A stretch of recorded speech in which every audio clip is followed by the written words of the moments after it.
الحمد لله رب العالمين.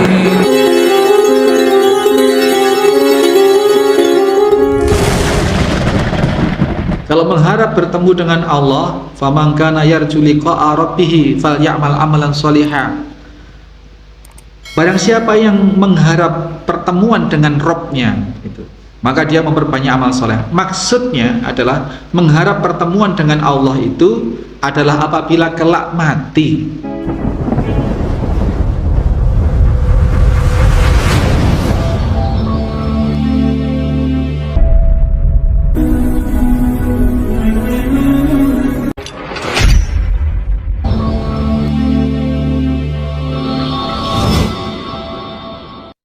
Bismillahirrahmanirrahim. Assalamualaikum warahmatullahi wabarakatuh. Innal hamdalillah nahmaduhu wa nasta'inuhu wa nastaghfiruh wa na'udzu billahi min shururi anfusina wa min sayyiati a'malina. May yahdihillahu fala mudhillalah wa may yudlil fala hadiyalah. Asyhadu an la ilaha illallah wahdahu la syarikalah. Asyhadu anna Muhammadan abduhu wa rasuluhu la nabiyya ba'da. Allahumma salli wa sallim wa barik ala Muhammadin wa ala alihi wa sahbihi wa mawala.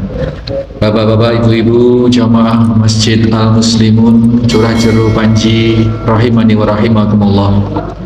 Kalau mengharap saja tidak boleh, apalagi meminta, apalagi bunuh diri. Ini Bapak Ibu sekalian, satu kalimat singkat dari Rasulullah SAW dan membutuhkan penjabaran bagi kita supaya kita lebih faham, dan faedah-faedah dari kalimat yang singkat tadi telah kita uraikan. Lalu mengharap kematian itu apa sama dengan mengharap bertemu dengan Allah? Gitu. Beda. Kalau mengharap bertemu dengan Allah, faman kana yarju liqa'a rabbih falyamal amalan sholihan. Barang siapa yang mengharap pertemuan dengan Rabb-nya, gitu, maka dia memperbanyak amal soleh. Maksudnya adalah mengharap pertemuan dengan Allah itu adalah apabila kelak mati, atau apabila kelak sudah mendapati sakaratul maut. Itu mengharapkan bertemu dengan Allah, itu justru itu adalah yang dituntunkan oleh syara. Kita sepanjang hidup seperti ini mengharap kelak bertemu dengan Allah, karena orang yang matinya su'ul khotimah, naudzubillah, ini tidak akan bertemu dengan Allah karena tempatnya di neraka. Nah, orang-orang mukmin yang di surga kelak akan bertemu dengan Allah. Itu. Maka persyaratannya adalah fal ya'mal amalan sholihah wala yusrik bi ibadati rabbih ahada. Jadi beramal soleh dan tidak mensekutukan Allah di dalam beribadah, tidak beribadah kecuali hanya kepada Allah, dan tidak boleh mempersamakan atau mensandingkan Allah dalam sebagai zat yang diibadahi kepada apapun. Ini syarat supaya kelak pengharapan kita bertemu dengan Allah itu oleh Allah dipenuhi. Orang-orang yang su'ul khotimah itu, yang mati dalam keadaan su'ul khotimah, ya tidak akan pernah bertemu dengan Allah kecuali hanya bertemu dengan azab-azab atas kehendak Allah, yang di situ ada operatornya, malaikat Malik dan lain sebagainya. Kalau yang bertemu dengan zat Allah langsung itu adalah kelak ketika seorang mukmin, kaum mukminin, orang-orang mukmin, para nabi, para rasul itu sudah ada di surga. Demikian Bapak Ibu sekalian, mudah-mudahan yang singkat ini betul-betul bisa memberikan pemahaman pada kita, dan kita bisa menganyam hati kita, ngenam hati itu bahasa Madiun, menganyam hati kita, mengunggah ngeduk nih pemahaman kita. Oh alah, perkataan kayak seperti ini ternyata tidak boleh ya. Wah, bulan ini lebih baik mati. Tidak boleh seperti itu. Serahkan kepada Allah, minta kalau memang hidup itu lebih baik, maka berilah jalan keluar, hidupkan hamba. Kalau memang mati lebih baik, ya matikan hamba. Itu boleh, semua diserahkan kepada Allah. Kemudian Sebagai tambahan, Bapak Ibu sekalian, ketika kita mendengar orang mati, kematian, itu apakah di WA ataukah di ucapan itu, mesti doanya gini, innalillahi wa inna ilaihi rajiun, semoga husnul khotimah. Betul Pak ya? Nah ini perlu diperbaiki nih. Husnul khotimah dan tidak husnul khotimah itu bagi orang yang meninggal itu sudah berlalu, sehingga kita tidak bisa mendoakan Pak. Dengar si A mati, oh ya Allah innalillahi rajiun, mudah-mudahan husnul khotimah. Mudah-mudahan itu adalah mengharap sesuatu yang belum terjadi untuk diterjadikan oleh Allah. Ya kalau kita sesama hidup Pak Rendra mudah-mudahan ya ada besok mati husnul khotimah, itu boleh. Pak Gianto nanti anak cucunya, sak keluarganya kelak mudah-mudahan husnul khotimah, itu benar.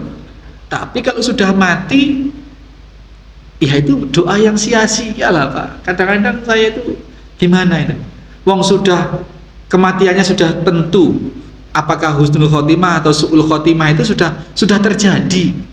Lah bagaimana kita mendoakan sesuatu yang sudah terjadi? Orang sudah kecelakaan sekarang naik sepeda motor, dengar kecelakaan, walah mudah-mudahan tidak kecelakaan, lebih itu gitu.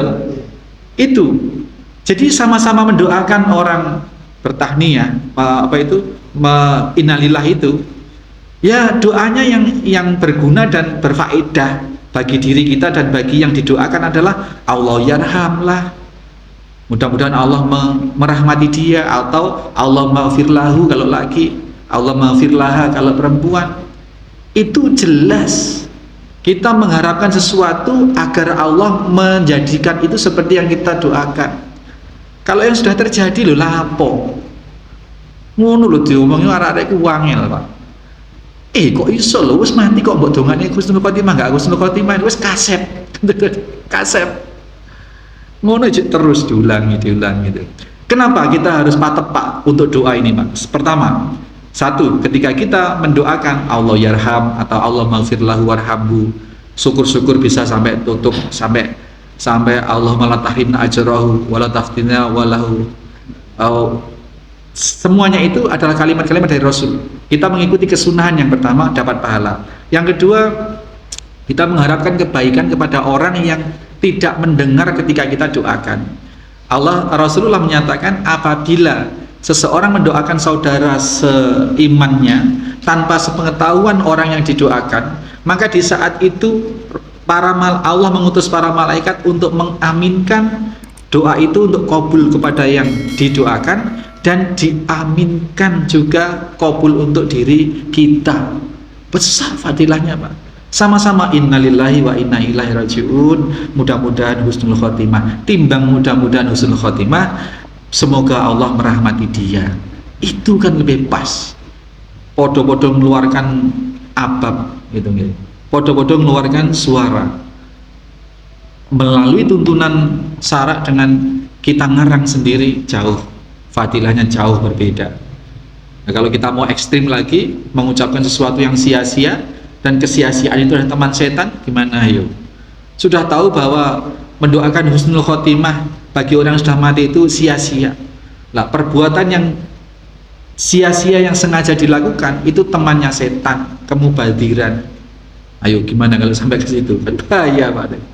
Jadi monggo yang hadir di sini atau dimanapun yang mendengar uraian ini, ya hindari itu kata-kata semoga husnul khotimah.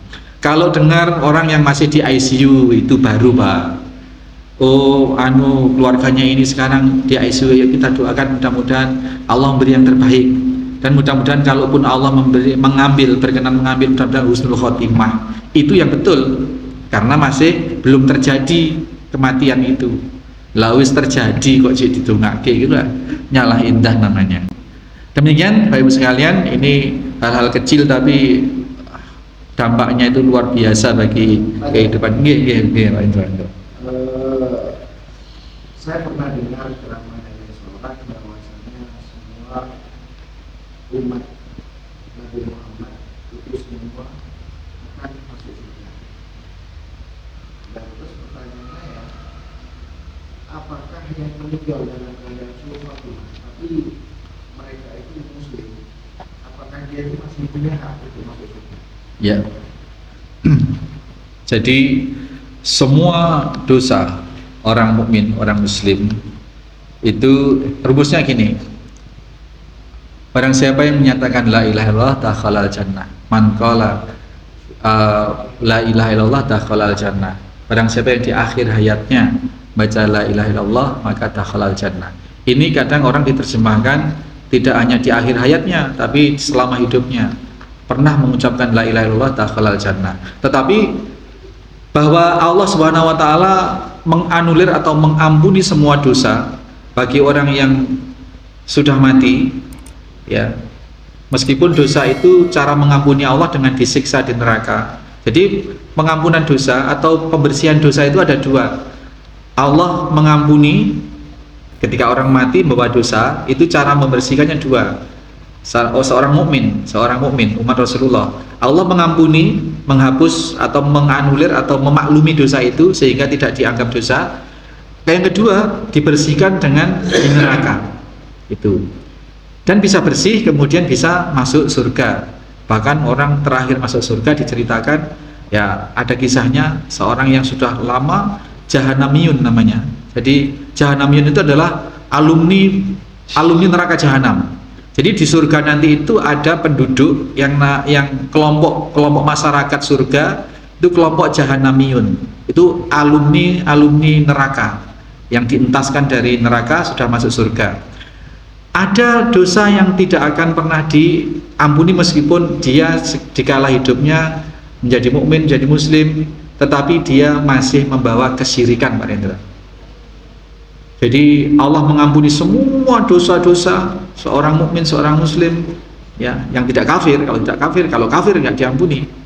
Nah, asalkan tidak membawa kesyirikan menghadap Allah dalam kematiannya, maka dosa seberapapun besar itu akan pada akhirnya akan bersih dan masuk surga meskipun di neraka jutaan tahun dulu. Nauzubillah. Kenapa? Oh iya, karena musyrik berarti keimanannya kan hangus, tidak ada. Maka dia kekal di neraka. Jadi itu bedanya. Umat Rasulullah pun berpotensi untuk berada di neraka selama-lamanya apabila status fisiknya umat Rasulullah, tetapi keyakinannya syirik tadi itu tidak bisa. Maka hati-hati dengan kesyirikan. Hati-hati. Meyakini kalau kupu-kupu masuk rumah itu mau ada rezeki misalkan, itu syirik sekali itu. Kalau ada suara burung itu akan ada tamu misalkan, itu syirik. Jadi kesyirikan itu banyak ragamnya, tidak hanya nyembah-nyembah patung dengan bakar menyan misalkan, tapi banyak. Bahkan digambarkan oleh para ulama, kesyirikan itu adalah seperti semut hitam yang hinggap di batu hitam di tengah kegelapan malam. Jadi sangat samar. Kalau tidak dideteksi dengan ilmu, maka kesyirikan itu akan tidak tampak oleh orang awam, sehingga seolah-olah ibadah tapi justru dia sedang melakukan kesyirikan. Naudzubillah, mudah-mudahan kita selamat dari itu semua, terbimbing dengan ilmu Allah, ilmu Rasulullah SAW, dengan ikhtiar kita mengadakan kajian-kajian seperti ini. Subhanakallahumma wa bihamdika asyhadu an la ilaha illa anta astaghfiruka wa atubu ilaik. Assalamualaikum warahmatullahi wabarakatuh.